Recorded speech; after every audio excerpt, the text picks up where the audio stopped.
mbokk internet yi ñu ngi leen siyaar bu baax a baax di leen wax ngeen tel jàmm sur sport 221 kuy gan ci page bi ñu ñaar la nga abonné nga activé cloche bi bu leen ko di fàtte nag di liker vraiment c'est très important.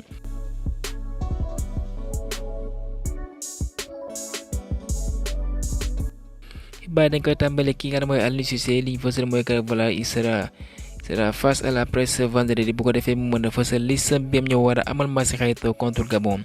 ak benn bu fekkee regale gi moom foofee ca Maroc fësal na listam avec 4 nouveaux joueurs kenn mooy Brahim Diaz leer na nañ joueur mu Real de Madrid boobee dina fa utali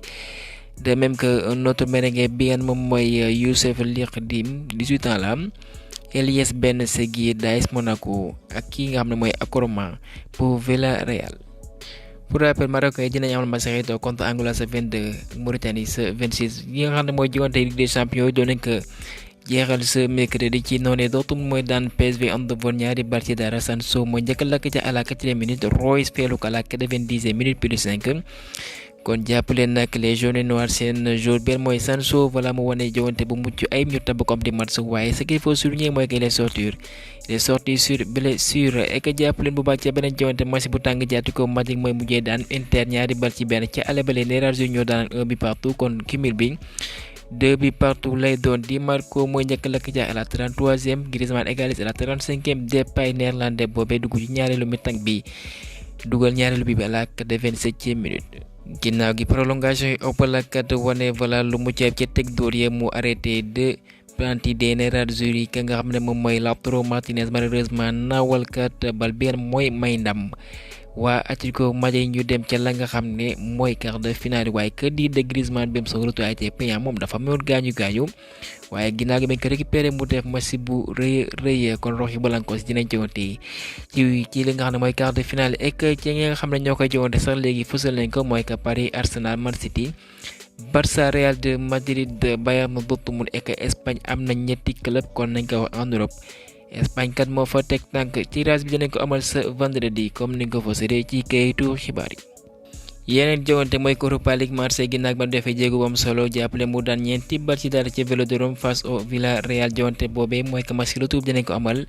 ce jeudi foofee ci Espagne et que nag Marseille dinañ yónnee 2000 supporters bu ko defee kat ñu poussé à la victoire waaye kat dëkk boobee di Villarreal dañoo jël seeni matukaay. mooy que école yi wala boog écoliers yi kat dinañ teel a wàcc bu ko defee kat ñu moytu la nga xam ne mooy fi ne ci jowante boobee ñi ngi fësal Ismaïla Sarr moom kat mi ngi woon en conférence de presse addu ca contrat mu ne kat voilà am na lu ko dese nag kon dana fa dese di doxal bu fekkee Villarreal na benn équipe bi nga xam ne ñu war a bàyyi xel la mais ñoom aussi am nañ seen argument yi nga xam ne aussi voilà ñu war leen bàyyi xel aussi ci jowante boobee coach su Espagne benn mooy Luis de la Fuente dafa jël ndogal ne kat dana woo kenn mooy Pau Cubarsí jeune défenseur catalan boobee bi nga xam ne jot naa wane boppam bu baax a baax ci huitième de finale yi ci li nga xam ne mooy Ligue des champions yi face au Napolitain. ñu desandi jowante Ligue des champions daal ñu ngi di fësal la moitié des courses qualifiées ci Ligue des champions bi ñëpp joué nañ ca Barça muy Luis Enrique Paris Pep Guardiola City Xavi Barça Mikel Arteta foofee ca Arsenal pour expliquer vraiment Barça c'est une école de football. célèbre média benn mooy ESPN ñoom ñu ngi fësal Barça dañoo mbébét jaay seen défenseur uruguayen benn mooy Ronald Araujo bu ko defee kat ñu dugal seen ay koppar seen am gafanda am nañ jafe-jafe ci fànn boobee. et que ñi ngi fësal ne kat club bu noppee te 80 millions d'euros kat mën nañu jaay ka nga xam ne mooy Araujo. Sergio Conceição benn mooy entraîneur bu Porto li mu fësal mooy que Arteta kat voilà dafa jàkkaarloog moom yëkkati kàddu yu ñagas lool ci gàttal da koo saaga voilà bu ñu soxandikoo ci Fabrizio Romano Brahim Diaz moom nañ tab jour bi gën a xarañ ci mois bu février bi foofee ci Real de Madrid l'international néerlandais formé foofee ci Ajax moom mi nga xam ne mi ngi uyoo Quincy Promes moom liñ fësal mooy que voilà dafa taxee ci wàllum jaayam drogue ci noonee PM boobee di Néerlande di jàpp leen bu baax dañ ko tegoon ay daan voilà nag mu ñëwal ko te ñaari atu kaso mu utali ca Dubaï nag daw jàpp leen kat dañ ko rapatrier comme ni ko fësalee ci kayitu xibaar yi et que nag incroyable foofee ci Angleterre lañ ko mën a gisee jàpp leen bu baax club bi nga mooy Luton Town le premier mu mënee 3-0 waaye il fallait compter sur la détermination de Bournemouth ñu mujj leen jëli 4-3 notamment avec un doublé de l'international ghanéen benn mooy Antoine Semenyo.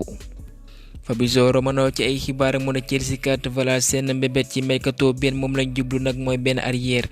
gauche ndax ki nga xam ne mooy Madsen voilà nag mën na quitter bu baax club londonien boobee pour rappeler ko abale foofee ca Dortmund. ñu desandi ci Chelsea kat nee nañ kontaan nañ lool ci international français bi nga xam ne kat moom mooy Malo Gusto voilà koppar yam teg nañ ko ci moom nag voilà passé duñ seen xaalis sànniwuñu ko ci àll bi ndax kat moom mi ngi wane boppam avec ses 7 passes décisives et que Chelsea amul benn mbébét pour les naan dafay dàq kii nga xam ne voilà moom mooy Mauricio Pochettino waaye saison bu jeex dinañ évaluer la nga xam ne mooy situation bu club boobee plan bu Arsenal nag moo ñu dépensé 27 millions de livres sterling bu ko defee voilà ñu mën a lever la nga xam ne mooy option d'achat bu David Raya bi nga xam ne génne leen seen joŋante bu Ligue des Champions bi voilà face au Porto et que ñu ngi fësal ci kayitu xibaar yi ne kat voilà ki nga xam mooy Rodri mu ne la nga xam mooy Ballon d'Or ba jour booy jëwante voilà nag loolee nga bëgg pour l'instant nag mu ne kat loolee bu ko jëlee nag lu rëy lay doon en tant que milieu de terrain jàpp leen moom pour l'instant nag bokk na ci joueurs yi nga xam ne vraiment ils sont présentés kat ñu gàddu raay boobee ci kaw ñoom ay raaya ndax kat mi ngi def saison bu exceptionnel avec les Sky Blues. club yu mag a mag ñi ngi bàyyi xel doomu anglais bi nga xam ne mooy Gerard Braithwaite lu ci mën Real de Madrid waaye Manchester United dañoo bëgg baral seen ay jéego teg ci table bi 75 millions d'euros waa Everton ñoom ma leen ko jébbal Mirror moo fësal xibaar boobee. The Athletic feelu ko mu ne Anthony moom mooy brésilien boobee amul benn mbébét naan dafay quitter club bi nga xam ne mooy Manchester United doomu ivoirien bi ngeen mooy Ahmad Diallo dafa désactiver li nga xam ne mooy ay réseau ci wàllum réseaux sociaux yi autant pour moi ndax mu nekkat li ko waral du dara wàllum koor gi nag moo tax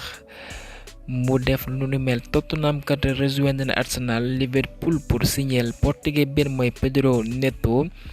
ek ñi ngi fësal Crystal Palace ñoom kat évaluer nañ xayma ka nga mooy Michael Olise l'international français boobee naam xaatim na contrat bu bees avec les Eagles waaye club yu mag ñi ci ginnaaw ndax talent bi nga xam ne am na ko voilà kenn du moom. Ekram Connor ci ay xibaar mu nañ koy xayma à 65 millions d'euros. Aston Villa nag ñoom ñi ngi ci yoonu signer espagnol bi mooy Mario Hermoso bi nga xam ne voilà dana doon benn transfert gratuit cet été Calcio Mercato moo fësal xibaar boobee. club yu bëri nag voilà ñoom ñangoon foofee ci Emirates Stadium di suivre ki nga xam ne moom mooy Elan Varela jàpp leen benn doomu argentin la ma ngay doxal nag foofee nga xam ne mooy Porto benn milieu bu xarañ la waaye clause libératoire am ñu koy xeme ci 70 millions d'euros. Fabrizio Romano mu nekkat AC Milan seen jeune joueur bi am 2005 la jur muy uyoo ci Kevin Zero lii jàpp leen bu baax. ñu ngi ci yoonu amal contrat bu bees voilà ak joueur boobee ek nag directeur Inter bi nga xam ne mi ngi fësal jàppaleen kenn moom mooy Lautaro Martinez mi ngi ci yoon bu baax bu ko defee mu xaatima contrat avec les Nerazzurri moom ma ngi fa ñëw ci atum 2018 actuellement mi ngi à 23 réalisations ci Serie A bi kon moo fa dàq dugal. contrat boobee nag ñu bëgg mu xaatim dañoo bëgg mu dem ba 2028 Xavi mu ne nag ñu bëri ñu ngi koy laaj ndax saison bi bu jeexee dafay desandi foofee ca Barça mu ne ay waxu démbam mooy ay waxu tayam saison bi bu jeexee kat dina quitté ci club catalan boobee. agent bu Luis Diaz kat xibaar na waa Barça ne leen kat bu fekkee bëgg nañ lool doomu colombien boobee foog ñu teg 120 millions d'euros wala boog 140 millions d'euros buñ bëggee kooke Heraldo moo fësal xibaar boobee. ek nag Paris Saint-Germain aussi ginnaaw gi dem Mbappé ñoom aussi ñu ngi na si xool ba xam nan lañuy dalalee joueur bu Liverpool boobee. Youssouf Sabaly liñ fësal ci xibaar yi mooy que dafa jël ndogal dafa arrêté li nga mooy carrière am international mu concerne ak clubam boobee ndax xam ngeen ne li mi am ci ay gaañu bëri na lool bu ci mujj sax mooy contre Mozambique mu dem ci clubam faju waaye ñu wóolu ko ci kan bi mu toog ba kan bi jeex wala jowantewul benn match ek voilà nag c'est compréhensible dinañ ci ñëw ek jàpp leen voilà nag c'est dugg leen ndax atum 2018 ci mondial bi amoon na gaañu bi am moom moo ko terewoon mu signé foofee ci Napoli kon ci carrière am nag wàllum blessure sonal na ko lool vraiment un joueur fragile waaye qui n'a jamais déçu voilà avec ses prestations comme ni ko xamee un vrai guerrier. et que certains voilà comme ni nga wax mooy ko joxoon nañ baaraamu tumba ki nga xam ne mooy Aliou Cissé ndax voilà avec une mauvaise gestion ci tanière bi avec ses joueurs jàppale nag ñenn ñi voilà nañu réagir mën naa ne du noonee ndax ci kan bi waa ko di Krépin Diatta était à son meilleur niveau kon voilà gisuñu lan mooy tax voilà ñu changé ko naam kenn mooy Sabaly loolee mooy poste de prédilection waaye ki nga xam ne mooy Krépin Diatta vraiment il a assuré durant cette CAN. kon voilà nag bu joxoñ kenn baaraam tuuma ndax Sabaly kat dafa jël ndogalam voilà ci teyu xelam mu ne kat dafay concentré ak clubam boobee di Real Betis. ginnaaw gi demam boobee aussi ñu bëri ñi ngi naan Sabaly doxalee noone naam teel na à 31 ans est-ce que ñenn ñi aussi mënuñu jël ndogal boobu bu ko defee ñu may les jeunes ñu mën a intégrer voilà en l'occurrence Kouyaté Gana Gueye Abdoulaye Diallo et que sax ñenn ñi dem nañ ba ci boole ki nga xam ne mooy Sadio Mané bi match bi passé naam éliminé nañ leen de waaye def na match bu rëy gars yi nag du noonee lañu war a réagir naam ñenn ñi mën nañ dem waaye am na ñi nga xam ne nag mën naa ne voilà nag seen présence dafay am solo lool ci tanière bi ndax voilà comme ni nga waxee mooy que expérience et la jeunesse loolee lañ war a mélanger naam ci cadre yi am na ñi nga xam ne nag voilà c'est le moment nag ñu raccroché voilà pour permettre à certains joueurs ndax xam nañ ne ñenn ñi voilà tant que ñu ngi leen di sélectionné am na joueurs yi nga xam ne voilà nag duñ leen wala boog buñ leen woowee sax voilà ils ne vont pas jouer et que mën nañ bokk ci mën a jollopi ak yeneen joueurs yi nga xam ne voilà ñu ngi leen di convoqué ñenn ñi jàpp il est bon nga sélectionné ay jeunes mais c'est mieux nag nga dugal lañ ñu doxal comme ni nga ko xamee ndax ñu si bëri saa bu ñëwee découvrir la tanière ñu ci bëri ay deuxième mi-temps yu dugal wala boog ay bout de minute et que ci jonte match xaritoo yooyu voilà bëgguñu gis noonu kon Aliou Cissé kat bëgg nañ mu wane beneen xar kanam kon gaay ñu yemale foofee xibaar yi ci leen jaajëfal ba beneen yoon sur les sports 221.